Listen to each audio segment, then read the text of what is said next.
Si existe la posibilidad de que pueda realizarle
Buenos días.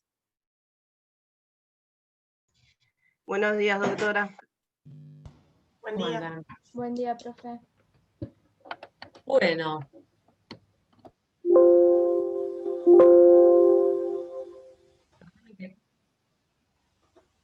Ahí está. Ahora sí me escuchan, ¿no? Sí, sí, bien. Perdonen que me demoré unos minutitos. Por eso les puse les compartí pantalla para que sepan que estaba. Pero bueno, estas cosas que pasan, ¿no? Estando en el estudio. Bueno, muy bien. ¿Alguna pregunta de procesos de conocimiento? ¿Proceso ordinario?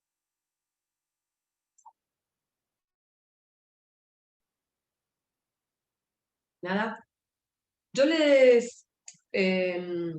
vamos a tener que ver en algún momento las diferencias entre los procesos ordinarios, los sumarios y los sumarísimos.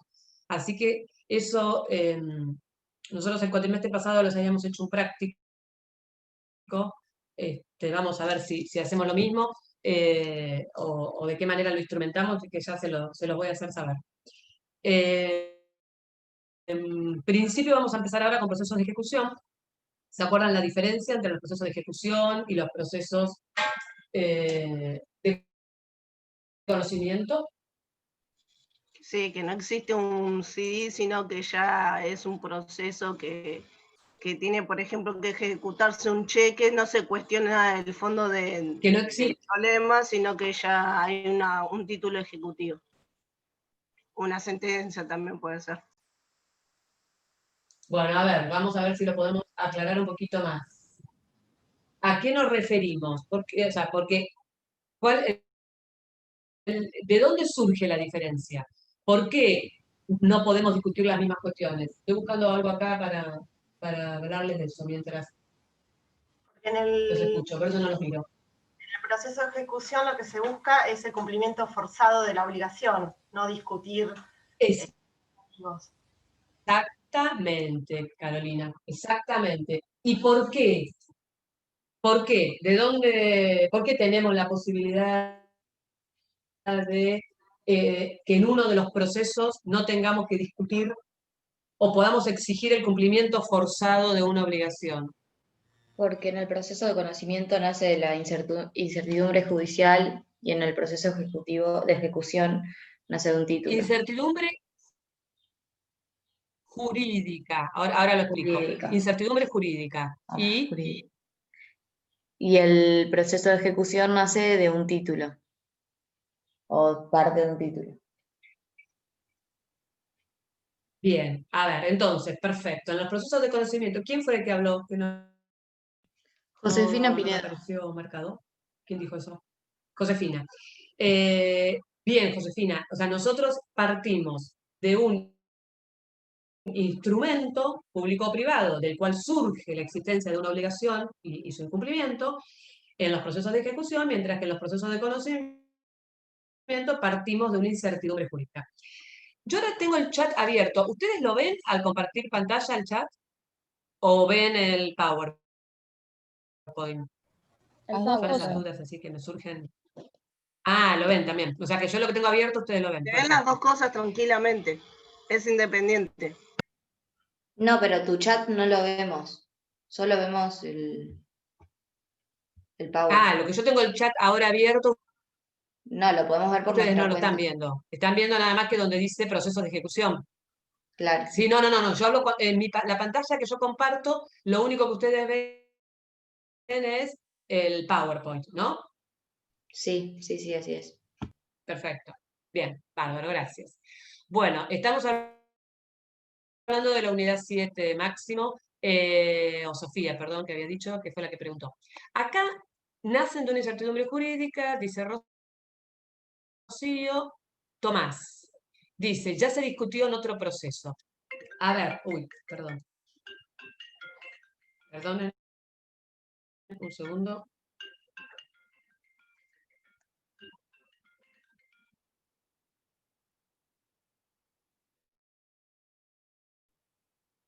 Perdonen un segundo,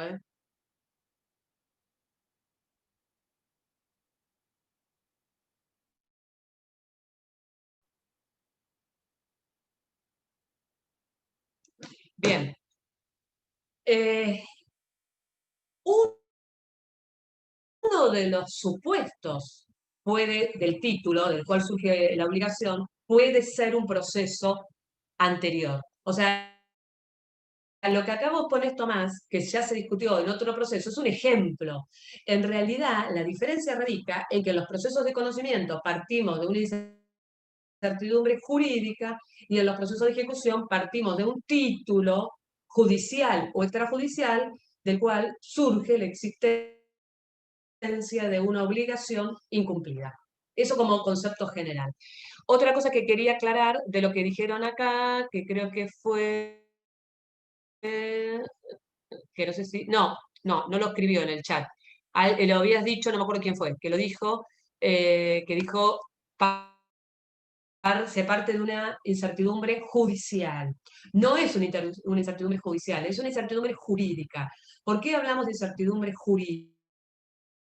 Porque jurídicamente tenemos derechos controvertidos, que son litigiosos, son controvertidos, hay una litis, y son dudosos, porque la realidad es que hasta que no haya una sentencia judicial, nosotros no sabemos si tiene razón el actor o tiene razón el demandado, o tienen razón ambos, o tienen razón parte uno y parte el otro.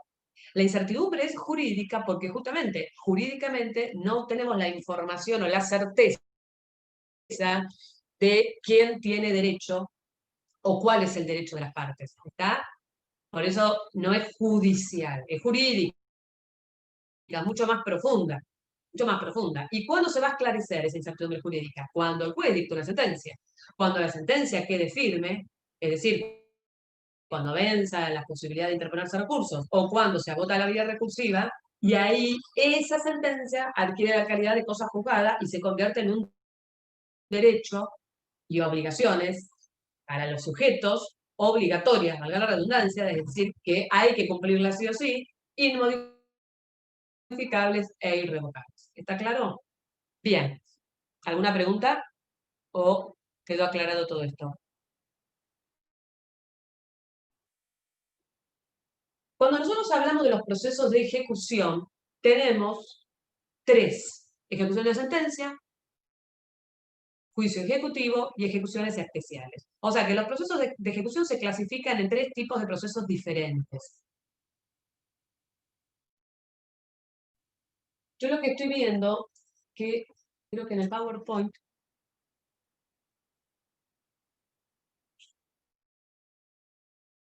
no está exactamente igual, pero no importa.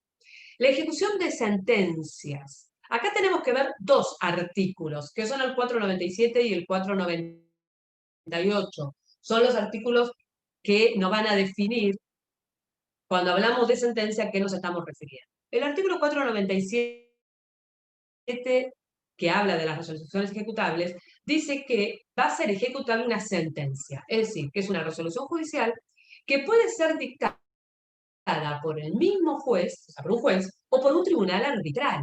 ¿Se acuerdan que cuando nosotros hablamos de la sentencia o el laudo que dictan los árbitros, qué dijimos?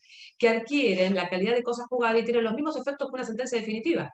¿Por qué? Porque los tribunales arbitrales ejercen la función jurisdiccional de la misma manera que le ejercen los jueces, con la única limitación que ellos mismos no pueden lograr el cumplimiento forzado de la sentencia. Ellos, pero el laudo es equiparable a la sentencia definitiva. Es decir, el laudo tiene las mismas características que una sentencia, adquiere la calidad de cosa juzgada en sentido material.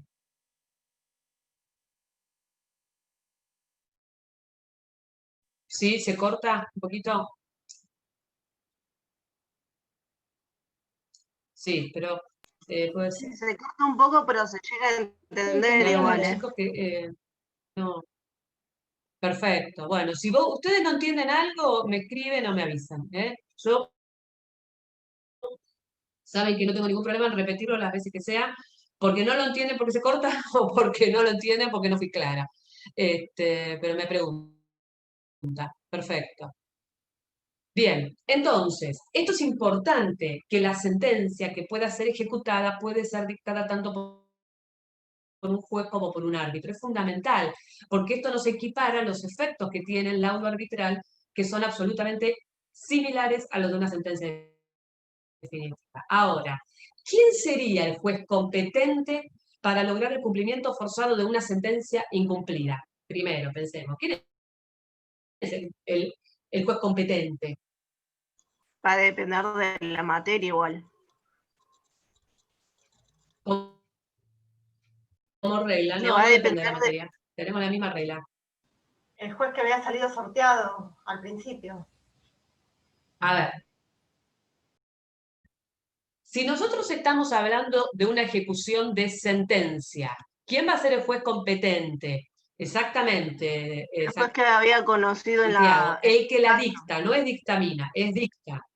El juez que dictó la sentencia es el juez competente para ejecutar. Cuando ustedes ya empezaron con... No empezaron con resoluciones judiciales. Cuando veamos resoluciones judiciales, cuando vean sentencia definitiva, o vieron ya. No vieron. No vimos. No. Bien. Cuando veamos sentencia definitiva, van a ver artículo 166. Anótenlo acá, porque es importante. El artículo 166 habla de cuándo termina la competencia del juez y qué actos procesales puede realizar una vez que dicta sentencia. O sea, el juez dicta la sentencia y ahí en principio termina su competencia.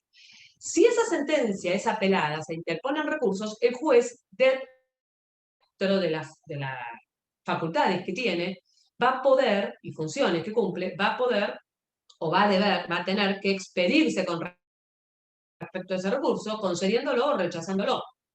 Y según cómo se conceda el recurso, se verá dónde se interponen los fundamentos y demás. O sea que el juez sigue manteniéndose competente nada más que para conceder o denegar el recurso de apelación interpuesto. También va a ser competente para que ante él se ejecute esa sentencia una vez que está firme, en el caso que no haya sido cumplida por el obligado. No sé, yo la estoy haciendo con el... O sea, me están preguntando si se va a subir la presentación, el PowerPoint, sí, creo que ya está. En realidad, el que yo les estoy mostrando me parece que no es exactamente igual. Creo que está mejor el que subí, porque yo no lo tengo, no me di cuenta, estoy en el estudio, lo tengo en mi casa, no me quedó guardado en esta computadora, el que me quedó guardado es bueno, el que yo le subí está más completo que usted. Así que quédense tranquilos que sí, ya está disponible. Volviendo entonces, el juez competente para resolver o para entender en un proceso de conocimiento, él va a ser el competente para la ejecución de la sentencia. ¿Está claro? Si hablamos de un laudo arbitral, ¿quién va a ser el juez competente para poder ejecutar un laudo? Ahí creo que Carolina había dicho el juez que hubiera salido sorteado. En realidad no va a haber un sorteo todavía. O sea, pensemos que estamos nosotros con el tribunal arbitral. Nosotros pactamos la competencia en un contrato a favor de un tribunal arbitral, por ejemplo, en una cláusula contractual o en un compromiso arbitral posterior, y vamos directamente al tribunal arbitral. El tribunal arbitral llega a dictar el laudo y condena al demandado a pagar una suma de dinero, por ejemplo, o a cumplir una obligación a favor del actor. Queda firme ese laudo. Vence el plazo de cumplimiento, no se cumplió. ¿Qué puede hacer el acreedor? Inicia una ejecución del laudo arbitral, que es en realidad un proceso de ejecución de sentencia. No lo puede iniciar ante el tribunal arbitral, porque el tribunal arbitral no tiene el imperium para ejecutar. Hasta ahí vamos bien. Entonces, ¿dónde lo iniciamos? Ante el que hubiera sido competente si yo no hubiera renunciado a la justicia ordinaria. ¿Y quién hubiera sido competente? Vamos a dar cuenta que yo hubiera iniciado el juicio arbitral ante el tribunal arbitral del Colegio de Abogados de Mar del Plata. ¿Se entiende que hubiera sido competente? Es un juicio de daños y perjuicios de un accidente que ocurrió en Mar del Plata. ¿Quién es el juez competente? ¿Dónde vamos a iniciar la ejecución? Juez civil y Del laudo comercial del arbitral. Departamento Judicial de Mar del Plata. Bien, ¿cuál? De El primera que salga instancia. sorteado. Hay 16. El que salga sorteado. Exactamente. Muy bien, Jacqueline. Exactamente. El que salga sorteado. No sé si creo que alguien había escrito algo más y lo saqué. Del Departamento Judicial de Mar del Plata que resulte sorteado. Es decir, que el juez que hubiera sido competente para resolver el proceso ordinario, para entender en el proceso ordinario o sumario, en el de conocimiento, si nosotros no hubiéramos pactado la competencia a favor de un tribunal arbitral. ¿Está claro? Bien. Ese juez, artículo 166, es el competente para entender en la ejecución del laudo, o de la sentencia de un proceso de conocimiento. Entonces, ¿cuándo podemos nosotros ejecutar una sentencia o un laudo? Bien, primero y principal, que esa sentencia o ese laudo tienen que encontrarse consentido o ejecutoriado. ¿Qué significa? Consentidos cuando las partes expresamente le dan conformidad a una resolución o cuando se lo hacen en forma tácita, o sea, que le dan su conformidad, le dan su visto bueno, manifiestan en forma expresa o se deduce en forma tácita que están de acuerdo con esa sentencia o con ese laudo. ¿Cómo puede consentirse expresamente una sentencia? ¿Qué les parece? Con un escrito que se envía consintiendo la sentencia. Exacto, bien, muy bien, Carolina. Por ejemplo, presentamos un escrito, podemos decir, me notifico en forma personal de la sentencia y la consiento. O ahora la Corte dictó una nueva acordada a la cuestión de un par de semanas que dice que, ustedes saben que ahora todo se está haciendo de forma electrónica. Entonces, cuando los jueces, cuando dictan las resoluciones que se notifican por cédula, deberá, conjuntamente con la publicación de la sentencia, mandar por cédula electrónica al domicilio constituido una notificación de la sentencia a todas las partes. Es decir, que el mismo juzgado ahora va libre, ya se está implementando. Hoy dicta la sentencia y hoy mismo me llega a mí la cédula. Lo que pasa es que si a mí me llega la cédula electrónica hoy, ¿cuándo se entiende que quedo notificado?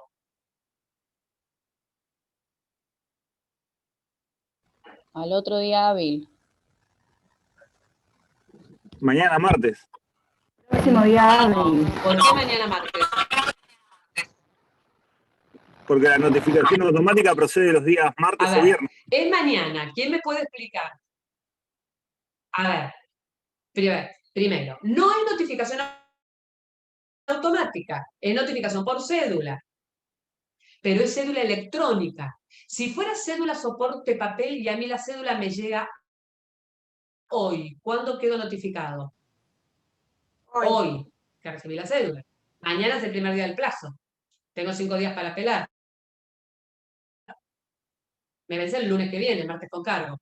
Pero si yo recibo una cédula electrónica, los días de notificación electrónicos son los martes y los viernes. Entonces, si yo recibo la cédula hoy, se entiende que mañana martes quedo notificado. Es asimilable a la notificación automática, pero no es notificación automática, es por cédula.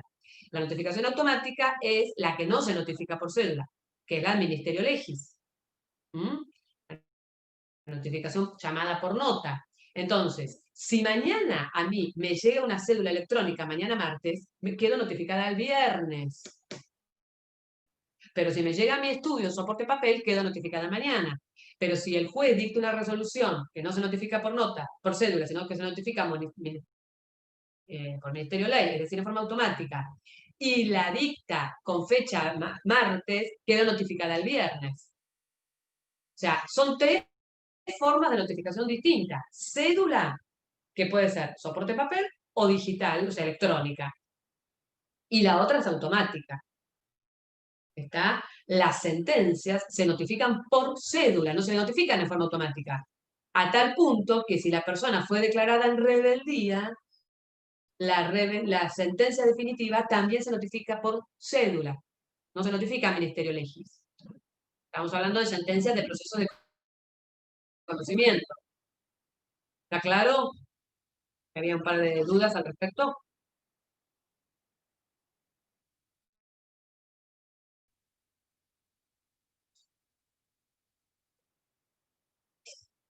¿Está claro o no está claro? Sí, profe. Sí, sí, profe. No sé si hay delay o es que no me quedó claro.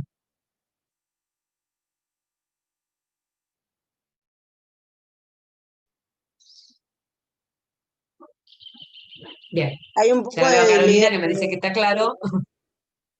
Hay un poco de delay por eso. Perfecto, Tomás. Bien.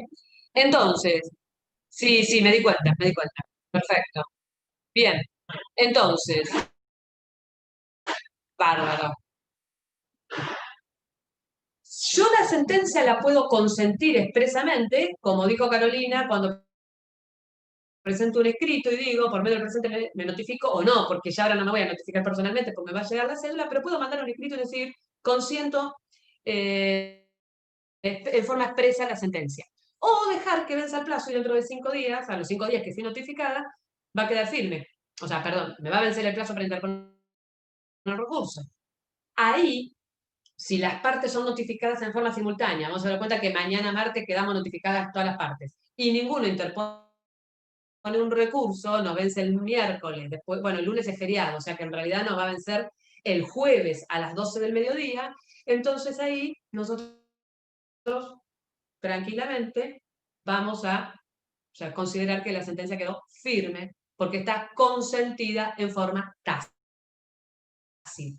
Consentida en forma expresa es cuando lo decimos por escrito. Consentida en forma tácita es cuando se deduce por el accionar o el no accionar de las partes.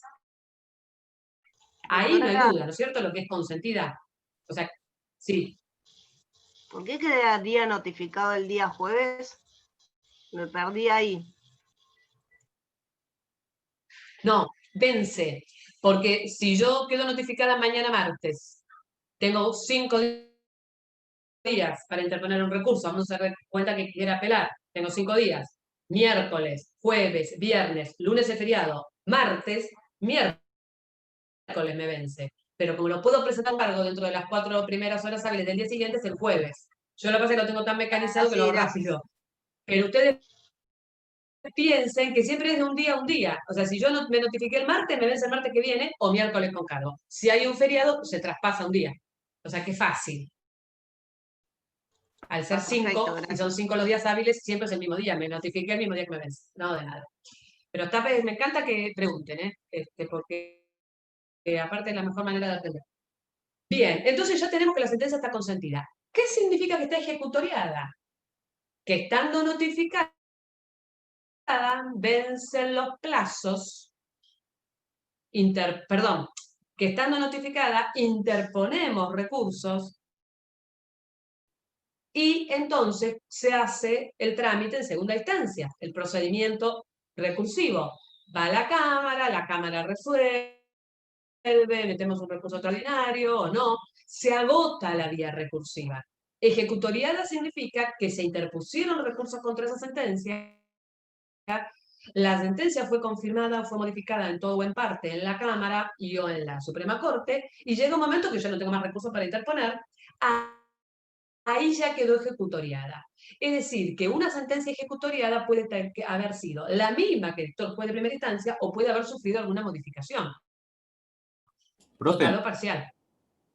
Pero llega un momento que se agota la vía recursiva y ahí también va a quedar firme.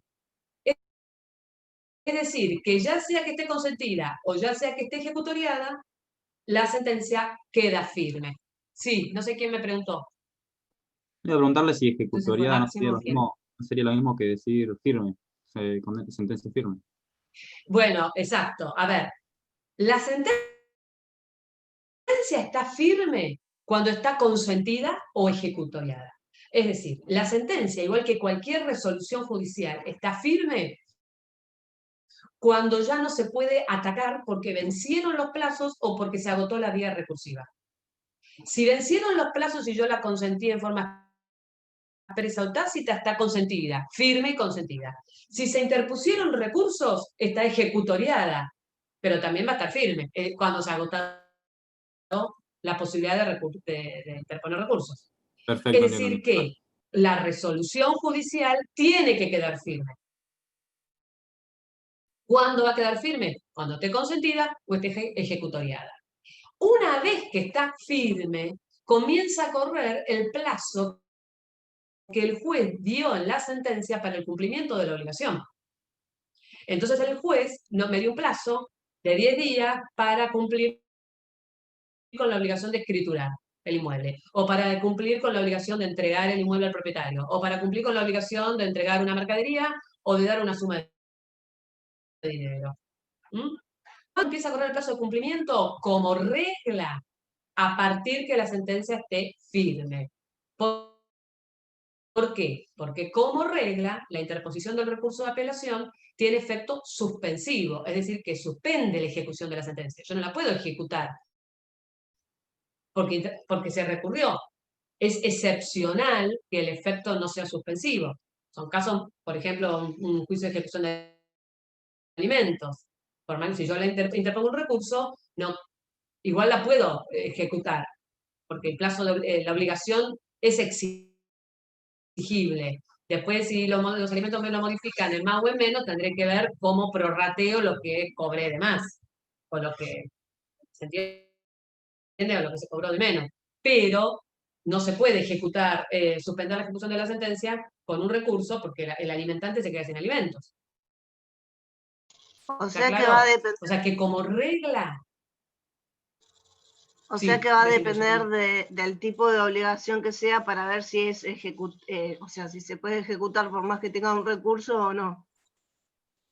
Por ejemplo, el ejemplo que dio de los alimentos, que por ser alimentos, por más que se interponga un recurso, igual se puede ejecutar. A ver, depende, exactamente, exacto, pero como regla, depende cómo se conceda el recurso, y el juez lo va a conceder de acuerdo a la naturaleza de la obligación, pero como regla, el recurso suspende la ejecución de la sentencia. Entonces, como regla, artículo 497, consentida o ejecutoriada la sentencia de un tribunal judicial o arbitral y vencido el plazo para su cumplimiento, se podrá ejecutar. ¿Está? Jacqueline, ¿estás conectada en dos dispositivos distintos? Sí, porque tengo problemas de internet, entonces dejé el celular conectado con el 4G por si se me corta, porque ya se me cortó 2 veces. Sí, disculpe, pero me anda pésimo Perfecto, no hay internet. problema, no, porque digo, tengo dos Jacqueline. No, no pasa nada, pero justo se da que como tenés Era el video, video. te veo a vos 2 veces. Claro. Bien, ¿está claro entonces el 497? Todos los requisitos, ahí te veo doble, todos los requisitos que se tienen que dar para que se pueda ejecutar una sentencia. El 498, ¿qué establece? Que esta posibilidad de ejecutar una sentencia se extiende a otras resoluciones judiciales o arbitrales, como podría ser, por ejemplo, los honorarios regulados en concepto de costas. Porque los honorarios regulados en concepto de costas son los honorarios que se regulan en el marco de un proceso a los abogados y a los peritos.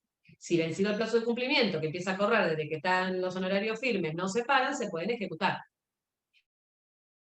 También se pueden ejecutar las multas procesales y también se pueden ejecutar los acuerdos homologados, que son las transacciones y las conciliaciones.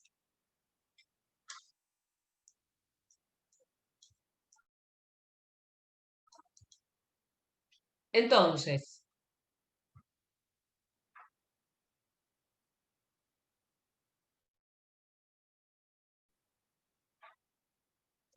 ¿cuál es la finalidad de un proceso de ejecución de sentencia?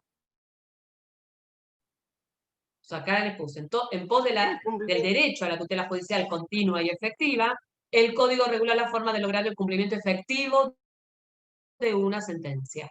Estos procesos tienen como finalidad la protección efectiva del derecho del acreedor reconocido en una sentencia. Sí.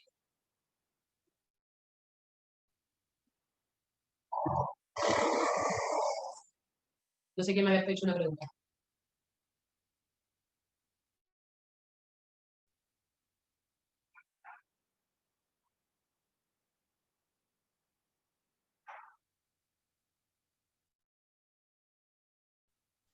No, profe, creo que una alumna había contestado a la pregunta de Ah, cuál era la perfecto. finalidad del Listo, proceso. gracias. Dale, bárbaro, gracias por avisarme. Entonces, cuando hablamos de la ejecución de sentencia, ¿qué podemos decir de la ejecución de sentencia? Que el título es judicial y es un título ejecutorio, no ejecutivo, es ejecutorio. ¿Por qué? Porque surge de una sentencia dictada en un proceso de conocimiento. ¿Mm? La sentencia tiene que estar consentida en forma expresa o en forma tácita o tiene que estar ejecutoriada, es decir, que tiene que estar confirmada la condena o modificada en todo o en parte por un tribunal superior, que puede ser la Cámara de Apelaciones o puede ser la Corte. ¿Qué pasaría si se dicta una sentencia absolutoria, es decir, una sentencia que rechaza la demanda en primera instancia? ¿Se puede llegar a ejecutar? Y si la respuesta es afirmativa, ¿en qué supuesto?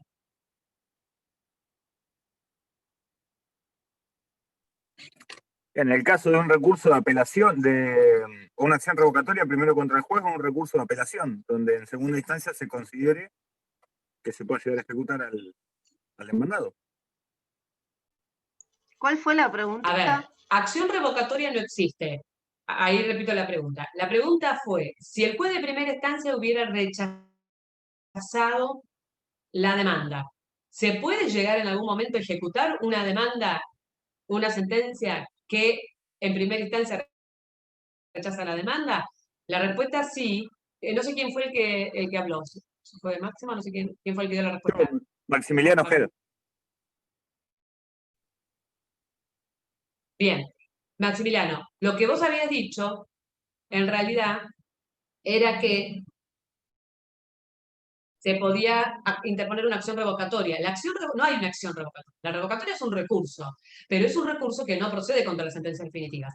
La única manera de atacar una sentencia definitiva para que la vea un tribunal superior como la Cámara es a partir del recurso de apelación o a través del recurso de apelación.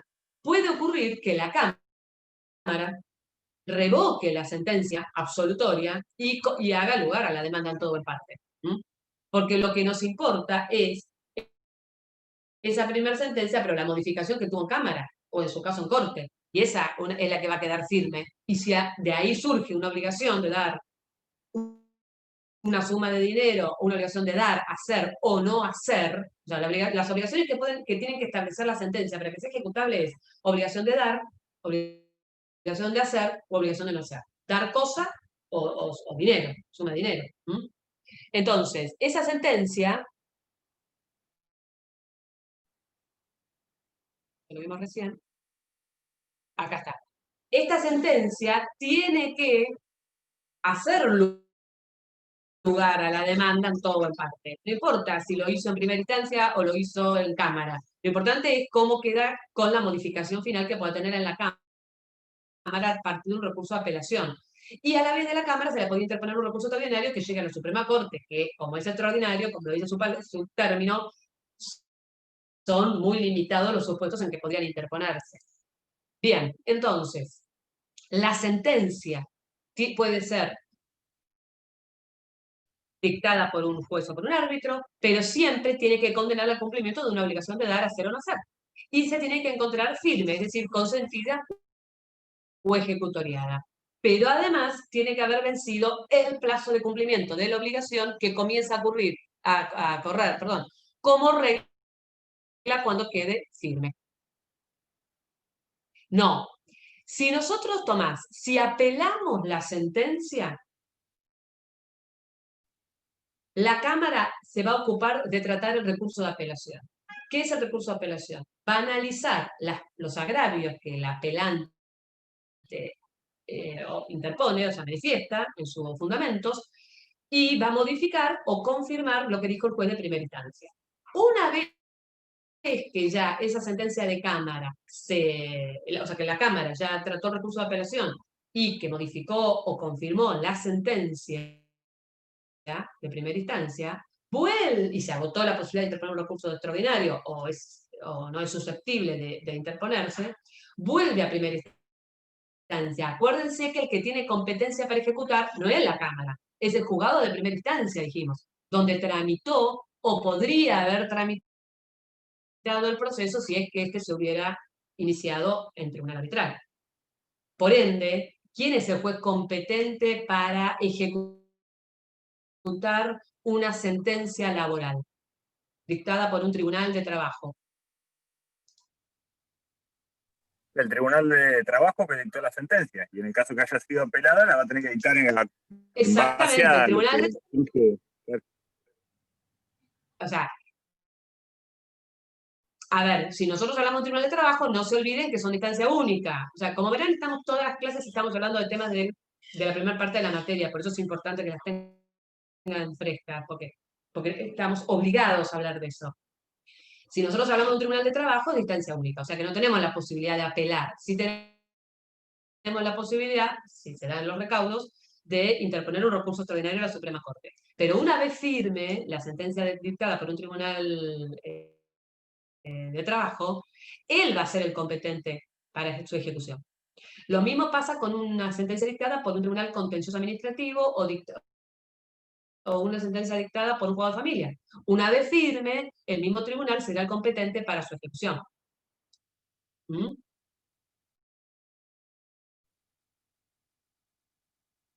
Bien, ¿alguna otra pregunta sobre ejecución de sentencia? Nosotros hablamos también de los acuerdos homologados. Los acuerdos homologados podrían Profe, ser la mediación prejudicial obligatoria. Sí, decime. perdón, es sobre el tema anterior, o sea, lo último que estábamos hablando. O sea, que una vez vencido Decime. el plazo, si se apela, siempre va a resolver donde se tramitó primero, sería el primer juzgado. A ver, el que tiene competencia para ejecutar, como les dije hoy, es el juez de primera instancia, donde tramita el proceso de conocimiento. Ese juez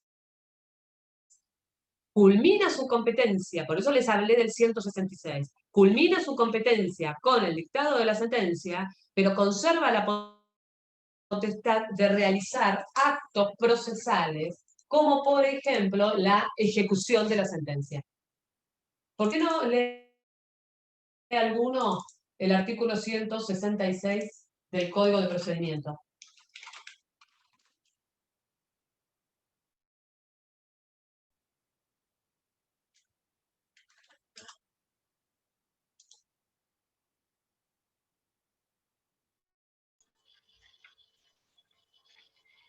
Artículo 166. Actuación del juez posterior a la sentencia. Pronunciada la sentencia, concluirá la competencia del juez respecto del objeto del juicio y no podrá sustituirla o modificarla. Le corresponderá, sin embargo, 1. Ejercer de oficio, antes de la notificación de la sentencia, la facultad que le otorga el artículo 36, inciso 3. Los errores puramente numéricos podrán ser corregidos aún durante el trámite de ejecución de sentencia. 2. Corregir a pedido de parte formulado dentro de los 3 días de la notificación y sin sustanciación cualquier error material. Aclarar algún concepto oscuro sin alterar lo sustancial de la decisión y suplir cualquier omisión en que hubiese incurrido sobre alguna de las pretensiones deducidas y discutidas en el litigio. 3. Ordenar a pedido de parte las medidas precautorias que fueren pertinentes. 4. Disponer las anotaciones establecidas por la ley y la entrega de testimonios. 5. Proseguir la sustanciación y decidir los incidentes que tramiten por separado. 6. Resolver acerca de la admisibilidad de los recursos y sustanciar los que se concedan en relación. Y en su caso, decidir los pedidos de rectificación a que se refiere el artículo 246. 7. ejecutar oportunamente la sentencia.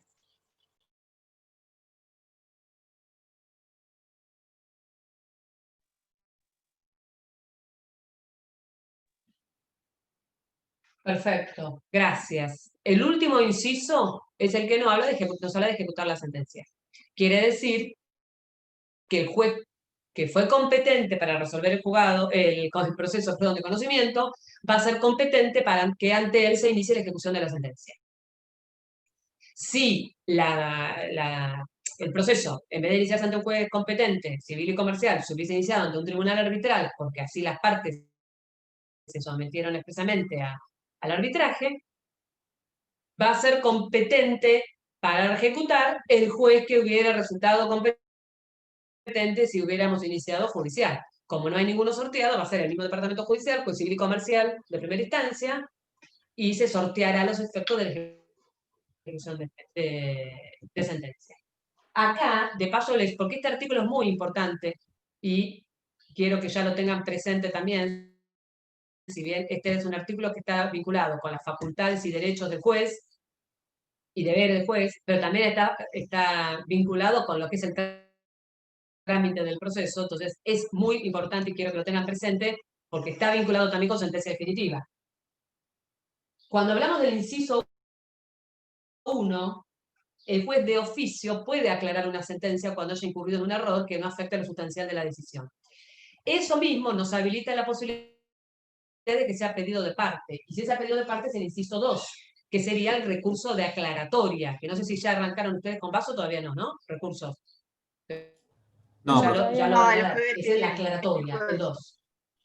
Perfecto. El 3, ordenar las medidas precautorias, que acá puede ordenar medidas cautelares, medidas de protección del inmueble, etc. Por ejemplo. 4, anotaciones y entrega de testimonio. Si estamos hablando de una sentencia de divorcio, el juez va a tener que ordenar que se escriba el divorcio y va a librar un oficio al registro de las personas para que escriba el divorcio. Y a la vez va a ordenar un testimonio para que a los cónyuges les quede la constancia. A eso se refiere ordenar a las anotaciones y librar testimonios. Proseguir la sustanciación si hubiera incidentes, que normalmente se resuelven todos conjuntamente, pero si se iniciara algún incidente con relación a esto, el juez sigue siendo competente. Resolver lo que les expliqué hoy, la admisibilidad o no, y conceder en su caso los recursos que se interpongan contra la sentencia que él dicta, y además ejecutar oportunamente la sentencia. 166, exactamente, ese es el artículo. Sí. Le quería hacer una consulta en relación a lo que estábamos hablando hoy de los recursos de apelación cuando resuelve la Cámara. La Cámara, en un caso civil y comercial, la Cámara resuelve el recurso de apelación y se lo pasa al juez que entendió en el proceso para que él mismo lo ejecute. No lo ejecuta per se.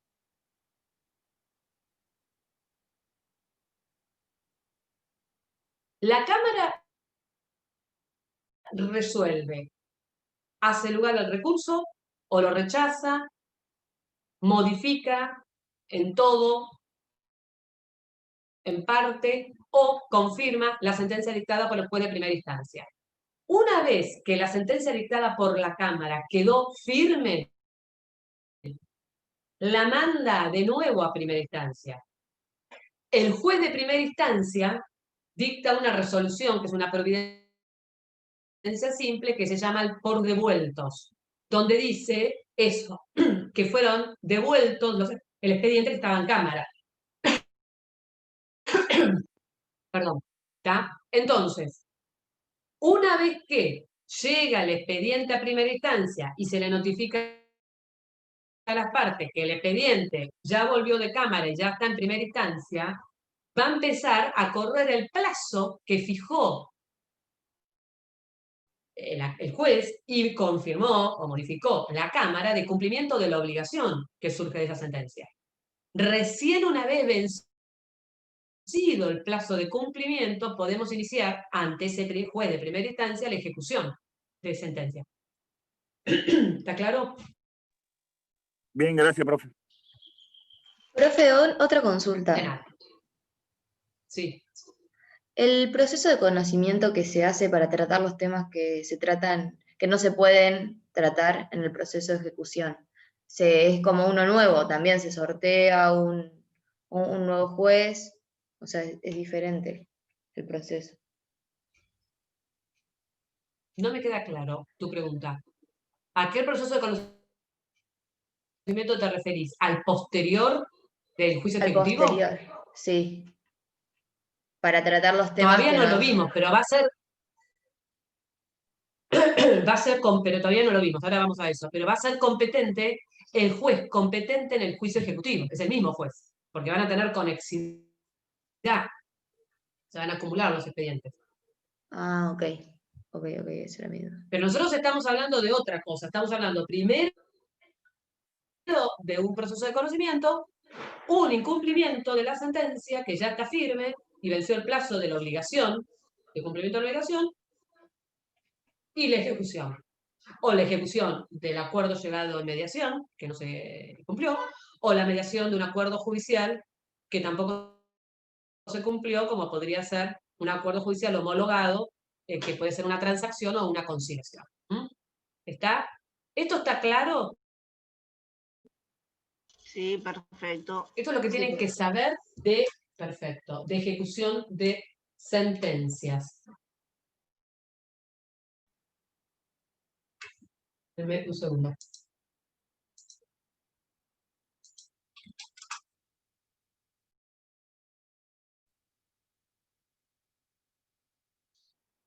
Entonces, artículo 497, artículo 498 y artículo 499 son los que tienen que ver de este tipo de procesos. Y todas las características que estuvimos viendo, todas, con el 166 inclusive. El 499 dice, será juez competente para la ejecución el que pronunció la sentencia. El de otra competencia territorial, si así lo impone el objeto de la ejecución total o parcialmente, que es muy circunstancial, pero podría ocurrir que si la sentencia condena el cumplimiento, por ejemplo, de la entrega de un inmueble que se encuentra en La Pampa, que yo pueda ejecutar la sentencia si no la cumplen en La Pampa. Si eso surgiera, ¿no?, del objeto. Pero es muy... es una excepción. El que haya intervenido en el proceso principal sin mediar conexión directa entre causas sucesivas, claro, porque puede ocurrir que haya más de un proceso. Entonces, ¿cuál va a ser el juez competente? El del proceso principal. Esos tres artículos son los únicos que tienen que saber de ejecución de sentencia.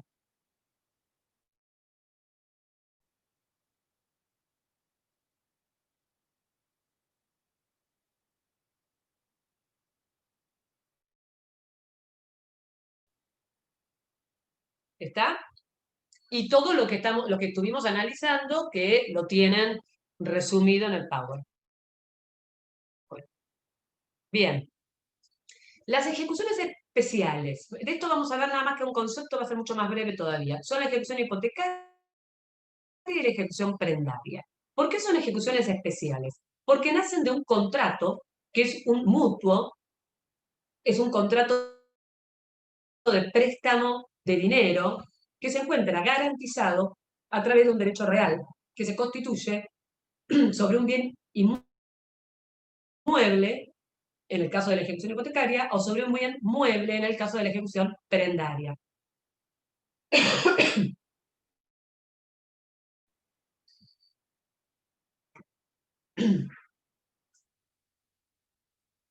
Para los que están cursando reales, esto es muy sencillo, porque ustedes saben lo que es un derecho real de garantía. Para los que no están cursando reales, es una garantía privilegiada. O sea, una persona le presta dinero a la otra. Entonces, ¿cómo yo recibo dinero? Me presta un banco. ¿Cómo le garantizo al banco que le voy a devolver el dinero? Constituyendo un derecho real de garantía, es decir, una hipoteca sobre una propiedad mía.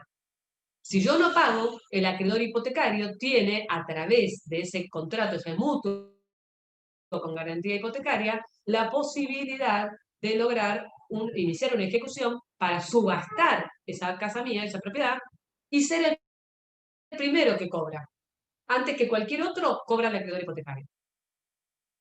Es la manera en que se puede acceder a la adquisición de una vivienda. Yo compro la propiedad, mi casa, a través de un crédito hipotecario que me da el banco o que me da un acreedor particular. ¿Está? Cuando hablamos de ejecución prendaria, o sea, perdón, hablando de ejecución hipotecaria, nosotros la vamos a constituir sobre un inmueble. Como los inmuebles están registrados y se sabe quién es el titular registral, también se registra la hipoteca en el registro de la propiedad inmueble para que tenga efectos con respecto a terceros, o sea, que todo el mundo se pueda enterar. Cualquiera que pida el informe de dominio sobre un inmueble se va a enterar si existe una hipoteca o si la hipoteca fue cancelada. ¿Mm? Cuando hablamos de ejecución prendaria es lo mismo, pero hablamos de bienes muebles, registrables. ¿Cuál es un bien mueble registrable? Automotor. Exactamente, un automotor. Podría ser también una máquina especial que tenga registro, un barco, una embarcación. Entonces, yo compro un auto en 0 kilómetros, pero no tengo la plata. ¿Qué hago? La concesionaria la concesionaria me lo entrega, pero constituye una prenda a su favor. Entonces, yo no pago, lo ejecuta y el primero que va a percibir de la subasta de ese inmueble, de ese vehículo, va a ser el acreedor. Los caballos de carrera también se pueden prendar, no sabía. Sí. Pero sí, es razonable. Bien. Entonces, el proceso de ejecución es una ejecución especial, tiene parte, primero que la hipoteca y la prenda se hace un instrumento público, o sea, la hipoteca se hace a través de una escritura y la prenda se hace a través de un contrato que se inscribe en el registro. Entonces, como están inscritos, tienen también una particularidad de ser títulos ejecutables especiales. Son mucho más que un juicio, que un título ejecutivo, porque están hechos por instrumento público y porque están inscritos en los registros públicos respectivos. ¿Mm? Del procedimiento no vamos a ver nada, solamente saber cuáles son los títulos y cuál es el fundamento de esto.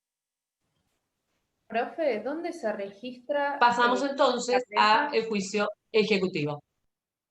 La prenda en el registro automotor, en el registro prendario automotor, o en el registro que corresponda a la inscripción del bien que se refiere.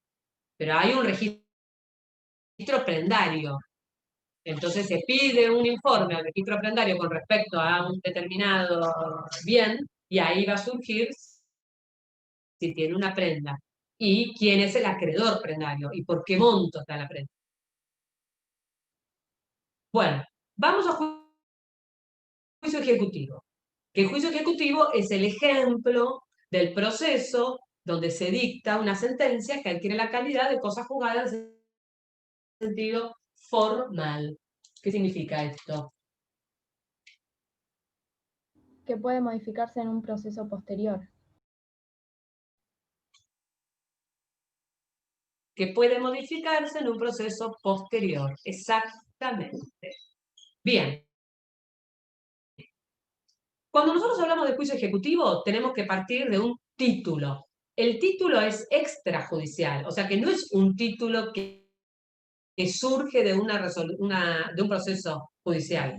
Es afuera, ajeno a un proceso. Pero sí es un título que por ley tiene que traer aparejada ejecución. Es decir, es un título que se pueda lograr el cumplimiento forzado a través de un juicio ejecutivo. ¿Y quién determina cuáles son los títulos que traen aparejada ejecución? El código o leyes especiales. El código va a decir cuáles son los documentos públicos o privados que traen aparejada ejecución. O sea, que los enuncia, los crea la ley. Cuando hablamos de ley, hablamos del Código Procesal o, como les dije, leyes especiales. Cuando hablamos del juicio ejecutivo, lo importante es que no se olviden que el título, además de ser extrajudicial, solamente se puede lograr el cumplimiento forzado de una obligación de dar sumas de dinero. Ya no es como la ejecución de sentencia, que se puede ejecutar una obligación de hacer o de no hacer. Acá hablamos solamente de dar suma de dinero, que tiene que ser líquida o fácilmente liquidable. ¿Mm? ¿Qué es importante de esto?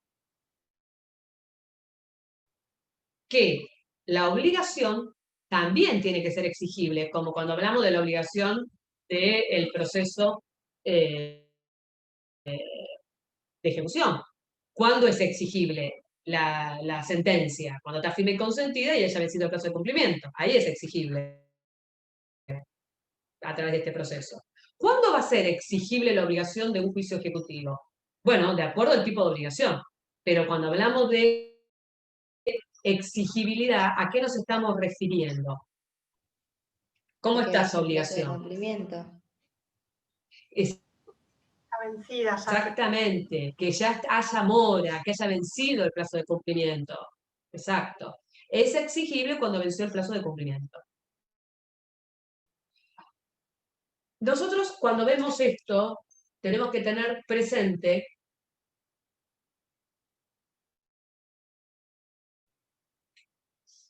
que depende del título, el plazo de cumplimiento puede depender de algunas otras particularidades.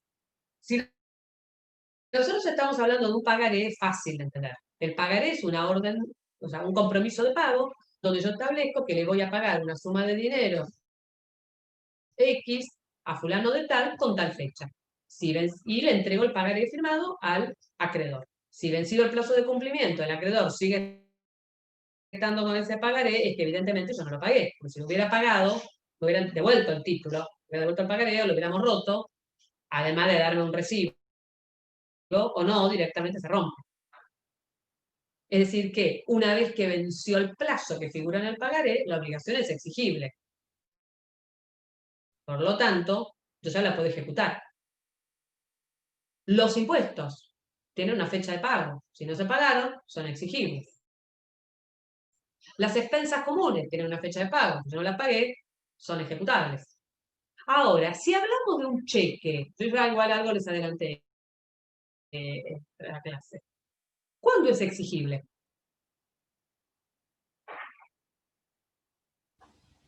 Cuando está rechazado por el banco. Uno lo fue a cobrar. Exactamente. Cuando...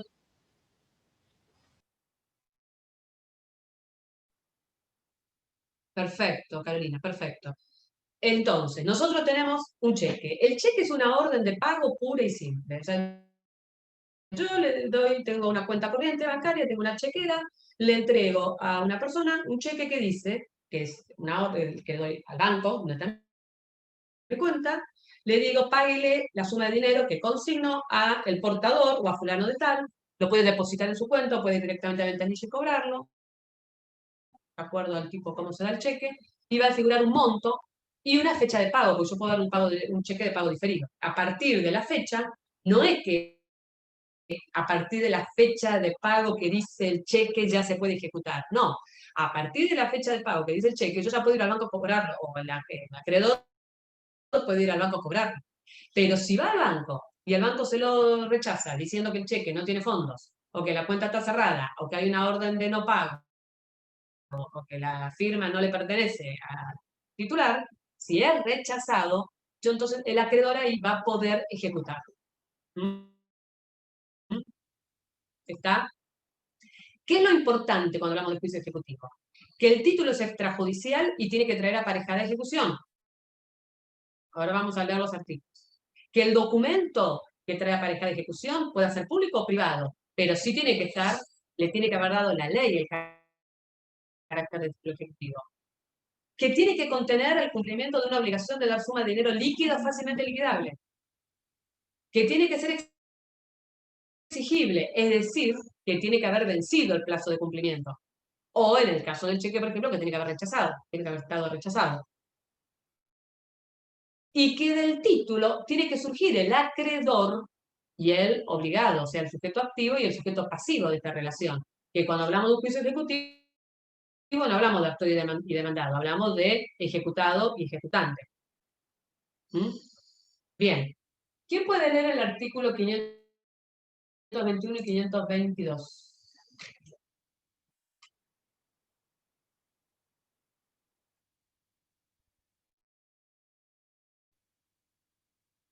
Ahí lo leo. Bárbaro. 521. Títulos ejecutivos. 521 títulos ejecutivos. Los títulos que traen aparejada ejecución son los siguientes. 1. El instrumento público presentado en forma. 2. El instrumento privado suscrito por el obligado, reconocido judicialmente o cuya firma estuviese certificada por escribano con intervención del obligado y registrada la certificación en el protocolo o libro de requerimientos. 3. La confesión de deuda líquida y exigible, presentada ante el juez competente para conocer en la ejecución. 4. La cuenta aprobada o reconocida como consecuencia del procedimiento establecido en el artículo 523. 5. La letra de cambio, factura conformada, vale o pagaré, el cheque y la constancia del saldo deudor de cuenta corriente bancaria, cuando tuvieran fuerza ejecutiva de conformidad con las disposiciones del Código de Comercio o ley especial. 6. El crédito por alquileres o arrendamientos de inmuebles. 7. Los demás títulos que tuvieran fuerza ejecutiva por ley y no estén sujetos a un procedimiento especial. ¿El 522? Sí, por favor. 522. Crédito por expensas comunes. Constituirá título ejecutivo el crédito por expensas comunes. Título ejecutivo el crédito por expensas comunes de edificios sujetos al régimen de propiedad horizontal. En el escrito de que se promueva la ejecución deberá acompañarse certificados de deuda que reúnan los requisitos exigidos por el reglamento de copropiedad. Si este no los hubiere previsto, deberá agregarse copia protocolizada. Sí, reglamento de copropiedad. Si este no los hubiera previsto, deberá agregarse copia protocolizada de las actas de las reuniones del consorcio, celebradas de conformidad con el reglamento en las que se ordenaron o aprobaron las expensas. Asimismo, se acompañará constancia de la deuda líquida y exigible y del plazo concedido a los copropietarios para abonarla, expedido por el administrador o quien haga sus veces. Perfecto, muchas gracias. Entonces, cuando nosotros hablamos de los títulos ejecutivos, vamos a ver que hay títulos que directamente se pueden ejecutar y hay títulos que es necesario preparar la vía ejecutiva. ¿A cuál nos estamos refiriendo? Al artículo 523, cuando hablamos, por ejemplo, de la ejecución de alquileres por bienes de inmuebles. El 523 lo que determina es que, no lo tengo ahora acá en el PowerPoint, pero bueno, eso lo dejo igualmente para que lo lean y en la publicación lo van a tener. Bueno, dale. Léelo. Artículo 523. Preparación de la vía ejecutiva. Podrá prepararse la acción ejecutiva pidiendo previamente: 1. Que sean reconocidos los documentos que por sí solos no traigan aparejada ejecución. 2. Que en la ejecución por alquileres o arrendamientos el demandado manifieste previamente si es locatario o arrendatario. Y en caso afirmativo exhiba el título recibo. Exhiba el último recibo, perdón. Si el requerido negase categóricamente ser inquilino y su condición de tal no pudiere probarse sumariamente en forma indubitada, no procederá a la vía ejecutiva y el pago del crédito será reclamado por juicio sumario. Si durante la sustanciación de este se probara el carácter de inquilino, en la sentencia se le impondrá una multa a favor de la otra parte, equivalente al 30% del monto de la deuda. 3. Que el juez señale el plazo dentro del cual debe hacerse el pago, si el acto constitutivo de la obligación no lo designare, o si autorizare al deudor para realizarlo cuando pudiera o tuviese medios para hacerlo. El juez dará traslado y resolverá sin más trámite ni recurso alguno. 4. Que el deudor reconozca el cumplimiento de la condición, si la deuda fuese condicional. Perfecto. Gracias. Entonces, si nosotros queremos iniciar una ejecución de alquileres comunes, de alquileres de bienes inmuebles, vamos a tener que preparar la vía ejecutiva. Si nos hubiéramos hecho el contrato de alquiler en una escribanía, la firma ya está reconocida, entonces no tenemos que citar al inquilino y al fiador para reconocer la firma. Pero sí tenemos que intimarlo al inquilino para que presente el último recibo. O sea, que si yo tengo un recibo que es de noviembre, se entiende que hasta noviembre tengo todo pago. Eso es una regla. Entonces, es importante esta citación previa para constituir o preparar la vía ejecutiva. Si él no se presenta o no acompaña, o acompaña que el último recibo fue en marzo, se entiende que todo lo posterior se está adeudando y ahí yo ya puedo avanzar con el juicio ejecutivo. Otra característica importante del juicio ejecutivo, haya que preparar la vía o no, es el tema de que la deuda tiene que ser suma de dinero líquida o fácilmente liquidable. ¿Qué significa eso? La suma de dinero líquida es la que está en números. O sea, si yo sé que el pagaré dice, o el cheque decía, 58.000 pesos, son 58.000 pesos. Eso es un monto líquido. Ya está. Determinado, fijo. Es fácilmente liquidable cuando a través de una simple operación numérica lo puedo determinar. Si yo estoy cobrando un alquiler de 10.000 pesos por mes y me está debiendo alquileres de 5 meses, es una simple operación numérica. 10.000 por 5 me da 50.000. Es fácilmente liquidable. O sea, a partir de una simple operación matemática. No. Cobro de alquileres de bienes inmuebles es ejecución, juicio ejecutivo. Cobro de alquileres de bienes muebles es sumario. Depende del tipo de bien. Por eso estamos hablando acá de la preparación de la vía ejecutiva de alquileres de bienes inmuebles, que es lo más común.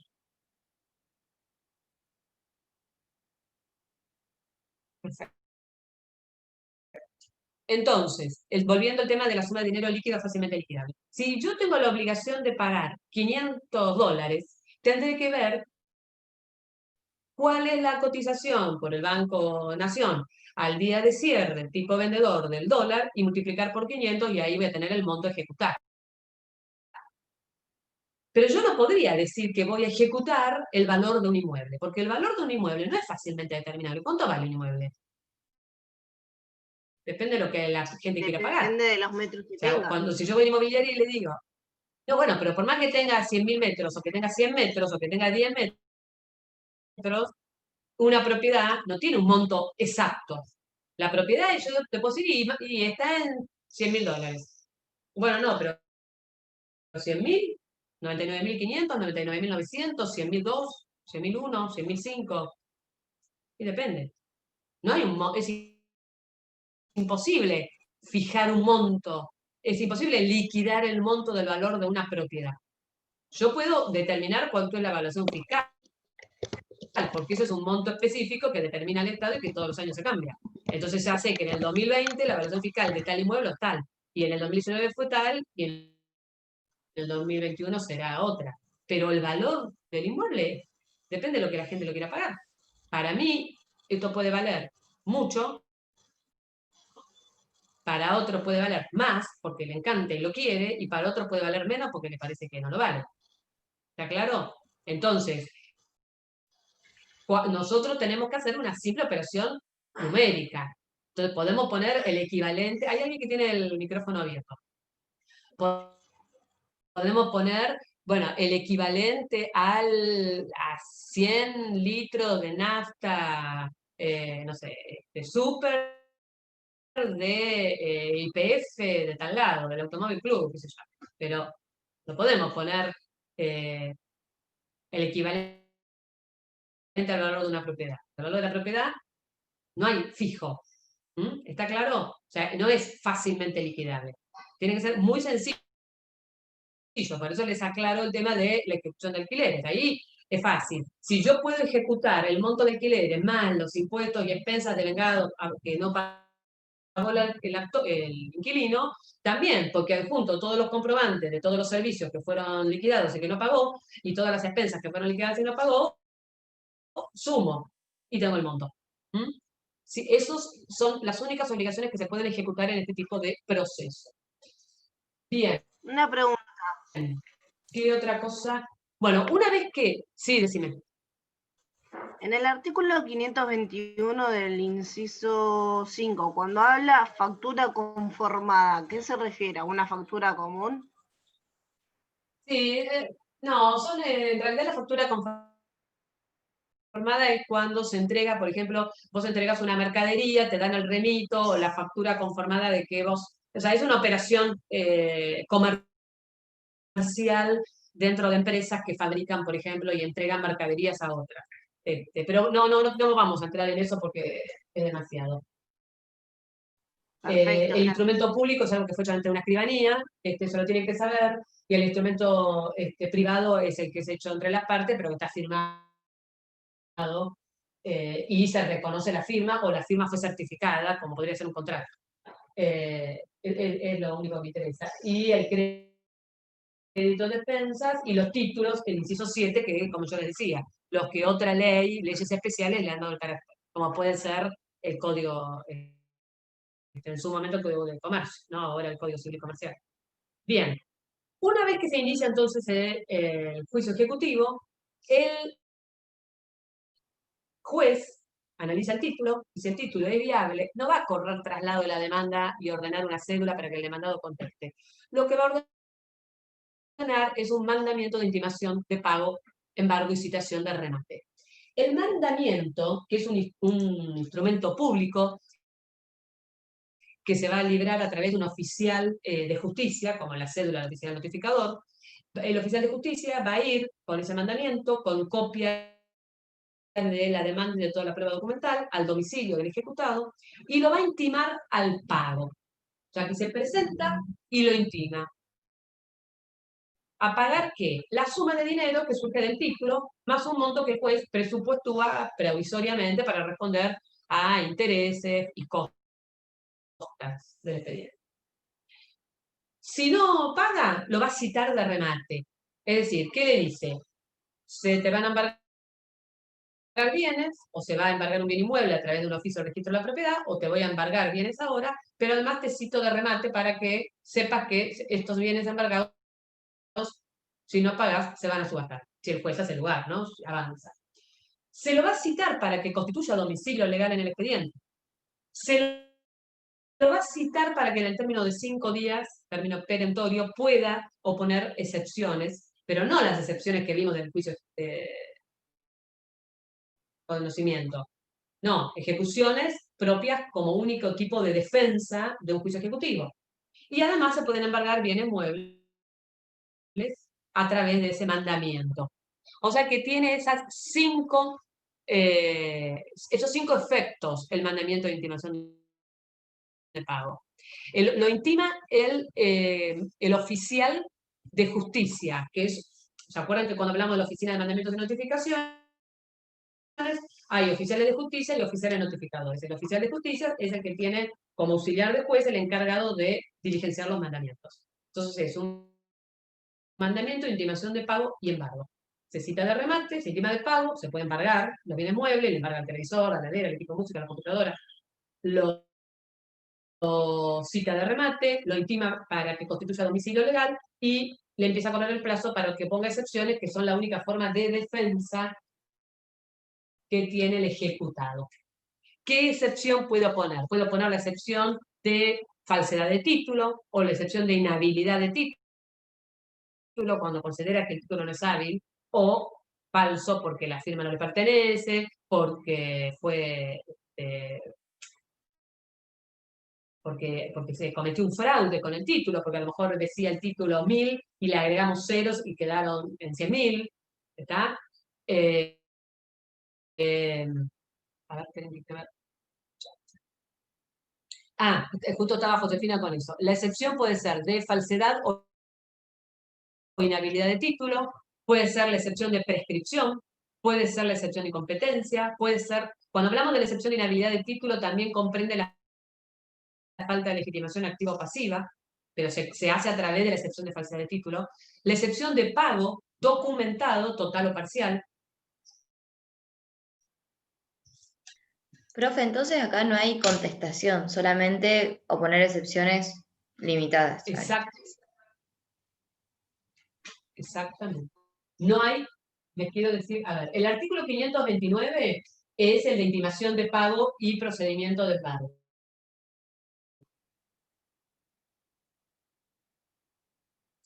Y el artículo 540 es la intimación de pago en sí. El 541 dice que es irrenunciable la intimación de pago, la citación para poner excepciones y la sentencia. O sea, son trámites que no se pueden dejar de existir en este tipo de juicio. Y el 542 nos habla de las excepciones. Bueno, también la incompetencia, la falta de personería. Digamos que quita, espera, revisión, oración, transacción, conciliación, o sea, básicamente, como para resumirlas, ustedes acuérdense algunas, pero lo que me interesa es que analicemos qué podemos discutir a través de estas excepciones. Si ustedes las ven, fíjense en 542, bueno, podemos decir que el juez es incompetente, podemos decir que prescribió, o sea, que ya la acción ya no es exigible, pero lo que nosotros estamos atacando con todas estas excepciones son cuestiones vinculadas con los presupuestos procesales y cuestiones vinculadas con la vigencia de la obligación. Pero no estamos discutiendo la naturaleza de la obligación. No estamos diciendo, no, pero esto yo lo firmé porque me obligaron, porque si no, no me entregaban, no me ponían el medidor de luz. Pero yo no lo quise firmar este pagaré. Me obligaron porque además de pagar el alquiler, me cobraron alquiler en negro. Pero la realidad es que eso no corresponde y que es ilegal. Por eso yo lo tuve que firmar, porque si no, no me entregaban las llaves. No podés discutir eso, porque no puedo discutir la naturaleza de la obligación. La única posibilidad que tengo como ejecutado es la de oponer las excepciones que taxativamente enuncia el 542. Profe. Se limita la defensa a eso. El ejecutado tiene 5 días de que es intimado de pago para oponer la excepción, un minutito, el juez corre traslado por otros 5 días al actor, el actor contesta y el juez resuelve. Sí. Una vez que resuelve el juez, ya sea aceptando o rechazando estas excepciones, ya es decisorio para la sentencia o no. O sea, es como si rechaza la excepción.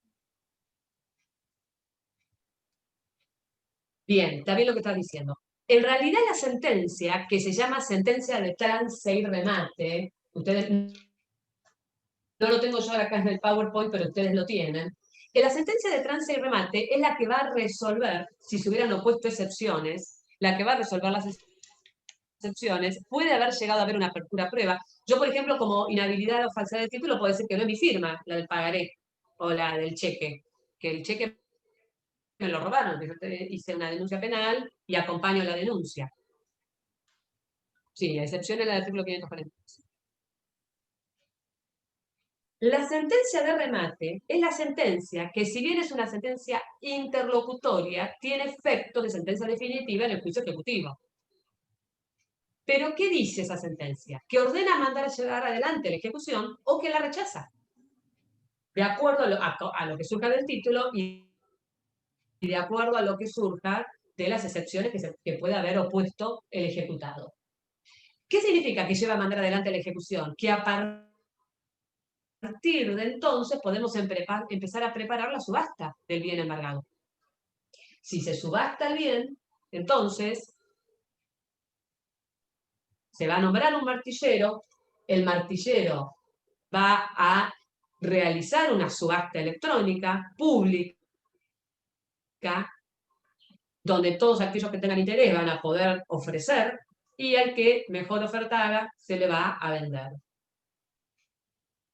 Se deposita el dinero en el expediente, o sea, en una cuenta del Banco Provincia, tribunales, a nombre del juez y de ese expediente, y una vez que ya se practicó la liquidación, se sabe exactamente cuál es el monto, se regula el honorario, quedan firmes, del dinero producido se cobra todo lo que se tenga que cobrar y lo que sobra se le reintegra al ejecutado. ¿Mm? Una vez cumplido con todas esas condenas, ya sea porque se subastó el bien o porque directamente depositó el dinero el ejecutado, una vez cumplido todo, una vez percibidos los honorarios, una vez pagadas todas las costas y toda la deuda reclamada, ahí el el ejecutado tiene la posibilidad de iniciar un juicio de conocimiento posterior, que es el juicio del artículo 551. ¿Y qué puede reclamar?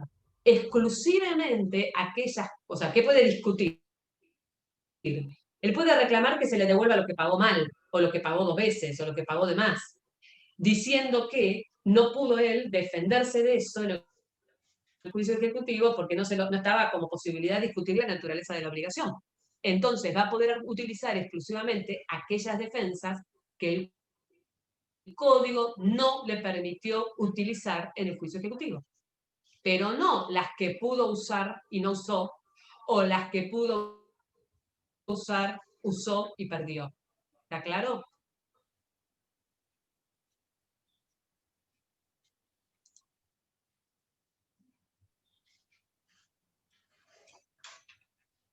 Profe, cuando dice una vez cumplida la condena, supongamos que el juez del juicio ejecutivo le dé un plazo al ejecutado para el cumplimiento. ¿Este no puede iniciar el proceso de conocimiento posterior dentro de ese plazo? O sea, ni bien termine el juicio ejecutivo, No. cumplir con todo. No, a ver. No. Él puede iniciar un juicio de conocimiento posterior una vez que pagó todo lo que se le reclama en el juicio ejecutivo. Ah, ok. Una vez que pagó todo, inclusive las costas, inclusive los honorarios, ahí puede iniciar un juicio de conocimiento posterior si tuviera derecho a hacerlo, ¿no? O sea, no es que lo va a iniciar, o sea, yo le digo, el porcentaje no lo sé, pero será un 1% que se inicia un juicio de conocimiento posterior a un juicio ejecutivo. La mayoría no. Pero si vos tenés alguna razón por la cual argumentar una defensa que no la pudiste articular en el juicio ejecutivo porque no era viable dentro de este tipo de procesos, una vez que cumpliste con todas las condenas, las puedes hacer en el futuro, en un proceso, en un juicio ejecutivo. Lo mismo el actor, si le rechazaran el juicio ejecutivo, le rechazan la sentencia de Cáncer Mate, rechaza la demanda, entonces puede cumplir con todo y una vez que cumple con todo, ahí se podría iniciar un juicio de conocimiento posterior. ¿Está? ¿Quién puede leer? ¿Con qué debería cumplir el actor? 551. No, porque si el actor no pudo llegar a acreditar que él tiene que se le debe dinero, por algún motivo, porque a lo mejor él presentó un cheque y el cheque, no sé, o un pagaré y el pagaré, la firma no era, sin embargo, él tiene otras formas de acreditar que hubo un contrato, que la otra persona se obligó a pagarle y no le pagó. Podría ocurrir. Ustedes piensen que el juicio ejecutivo es una opción de lograr una rapidez en el cobro de la suma de dinero, pero el actor siempre podría optar por iniciar un juicio de conocimiento en vez de un juicio ejecutivo. El juicio ejecutivo es más breve y va directo al cumplimiento de la obligación. ¿Y se puede oponer la otra parte si lo inicia en un juicio de Sí, el conocimiento? 551. No, No, de hecho estaría beneficiado, porque un juicio de conocimiento va a tardar mucho más en cobrar, o en tener que pagar el demandado si se le inicia un juicio de conocimiento. Porque vos en el juicio de conocimiento tenés que probar la relación, tenés que probar la causa de la obligación, tenés que probar que se comprometió, tenés que comprobar que vos cumpliste, tenés que probar que él no cumplió. En el juicio ejecutivo directamente presentás el pagaré y lo ejecutás. Pero si por algún motivo te rechazaran la demanda del juicio ejecutivo, tenés la posibilidad de iniciar un juicio de conocimiento posterior donde utilices otros argumentos, otras defensas y eh, eh, otras cuestiones que el juicio ejecutivo no te permite. No es habitual, pero el código te lo habilita. ¿Quién puede leer el artículo así vamos cerrando la clase de hoy? Artículo 51. Artículo 551. Juicio ordinario posterior. Cualquiera fuere la sentencia que recaiga en el juicio ejecutivo, el ejecutante o el ejecutado podrán promover el ordinario una vez cumplidas las condenas impuestas en aquello. Toda defensa o excepción que por la ley no fuese admisible en el juicio ejecutivo podrá hacerse valer en el ordinario. No corresponderá el nuevo proceso para el ejecutado que no opuso excepciones respecto de las que legalmente pudo deducir, ni para el ejecutante, en cuanto a las que sí, ni para el ejecutante en cuanto a las que se hubiese allanado. Tampoco se podrá discutir nuevamente las cuestiones de hecho debatidas y resueltas en el juicio ejecutivo, cuya defensa o prueba no momento de la ejecución.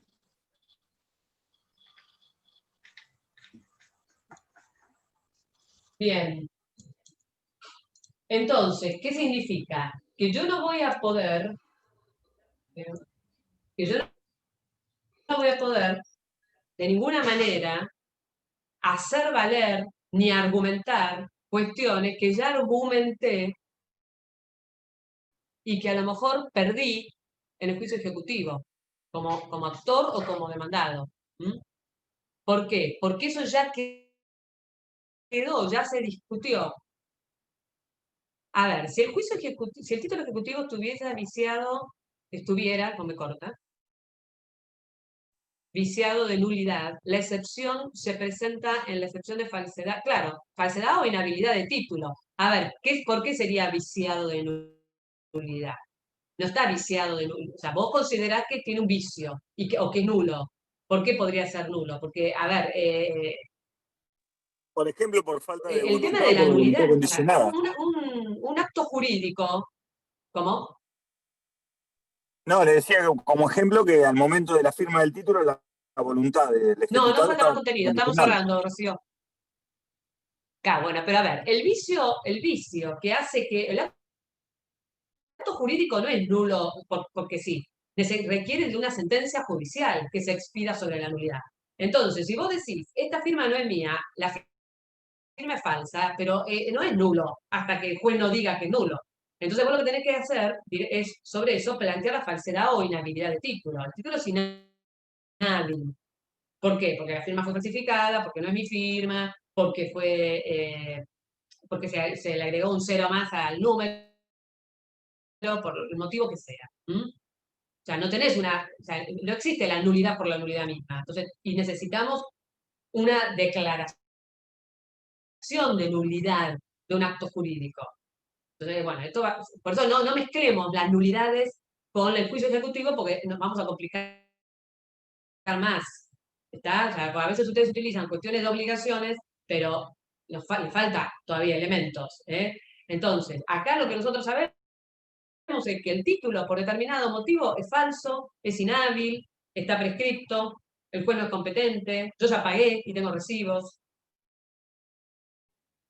Tengo las posibilidades que me da el código. Y puedo argumentar esas. Si no, yo tengo que iniciar un juicio de nulidad de acto jurídico, que es un juicio de conocimiento. Si yo dijera, este acto jurídico es nulo. ¿Está? Pero requiere una sentencia judicial. Bien, entonces, ¿está claro Me gustaría que la clase que nosotros tenemos clase el miércoles que viene porque el lunes es feriado. O sea que el miércoles que viene vamos a ver, bien, procesos especiales y procesos colectivos. Si llegamos con el tiempo, vamos a ver la diferencia, porque yo lo que quiero ver si les puedo mostrar un video de los procesos, pero andamos medio cortos de tiempo, pero bueno, vamos a hacer lo posible. Estoy mirando el cronograma. ¿Le puedo hacer una pregunta? Estoy pensando que ustedes tienen clase de resoluciones judiciales el viernes y el jueves van a tener clase de recursos. Voy a ver si les puedo, si los profesores pueden cambiar así tienen el miércoles resoluciones. Sí, decime. Sí, el juicio ejecutivo, si yo no entendí mal, termina con la sentencia de remate, que usted dijo que era interlocutoria, una sentencia interlocutoria. No. La sentencia de remate resuelve si sigue adelante la ejecución o no. Pero después de la sentencia de remate hay que rematar. Ah, está. La sentencia de remate es la sentencia interlocutoria que dice si se da ese título es viable para que la ejecución avance hacia la subasta. O sea, si manda a llevar adelante la ejecución o la rechazan todo o en parte. Y a partir de ahí se hace o se paga o se subasta. Bien, gracias. ¿Está? Doctora, Sí. igual habían cambiado los días entre Espinosa y Luisina, porque Pero fue la semana el doctor pasada. Espinosa no podía el viernes, entonces nos iba a dar el miércoles, creo. A ver, espera. No, al revés. No podía el miércoles, entonces No, él da los miércoles, pero la semana pasada se cambió. Pero bueno, este este miércoles miércoles tampoco supuestamente. podía. No, este miércoles supuestamente vamos a dar resoluciones Bueno, yo judiciales. lo hablo con ellos y no se preocupen, que se lo confirmamos. Perfecto. Bárbaro, bueno, si es así, mejor, porque si después tienen. Eso es lo que quisiera que se vea así. Yo no sabía que el jueves tenían recursos. Bueno, lo que les pido es, para el miércoles, el lunes es feriado, estudien. Que estos temas que estuvimos viendo son muy importantes, generan mucha confusión, y el juicio ejecutivo normalmente, cada vez que se toman los exámenes, hacen agua en los procesos de ejecución. Y son muy importantes. Así que estudien, y si hacen a tiempo, empiecen a ver las diferencias entre los procesos de conocimiento ordinario, sumario y sumarísimo, que los vamos a ir avanzando cuando terminen con el tema de la prueba. ¿Está? Una pregunta. Nos vemos entonces el miércoles de la semana que viene. Una consulta. Dime. Entonces el miércoles 25 sería la última clase con usted sobre procesos de conocimiento, sobre procesos en general, y después ya pasaríamos a modos anormales. Sí, exacto. Perfecto, Sí, por eso gracias. la que viene vemos especiales todo eso rapidísimo, porque ya vimos mucho, ya arbitral ya lo vimos, o sea que es muy poco y vamos a ver procesos colectivos y hacer un repaso. Si logro manejar el tiempo, vemos si podemos hacer, y si puedo pasarlo, porque el tema que no tengo, para compartir pantalla necesito una computadora, salvo que le dé la clase sin... pues yo podría compartir pantalla, pero no tengo cámara. O sea, que no me verían a mí, pero podría compartir pantalla para mostrarles lo de un juicio, de una audiencia de vista de causa, que es muy interesante. Pero eso me gustaría hacerlo más cerca cuando ya tengan todo bastante visto, lo de prueba. Bueno, en principio la clase que viene terminamos con la bolilla de clasificación de procesos. ¿Está? Bueno, buena semana a todos. Cualquier cosa nos comunicamos por el foro. ¿Está? Perfecto, muchas gracias. Gracias a ustedes. Buen día. Chao a todos.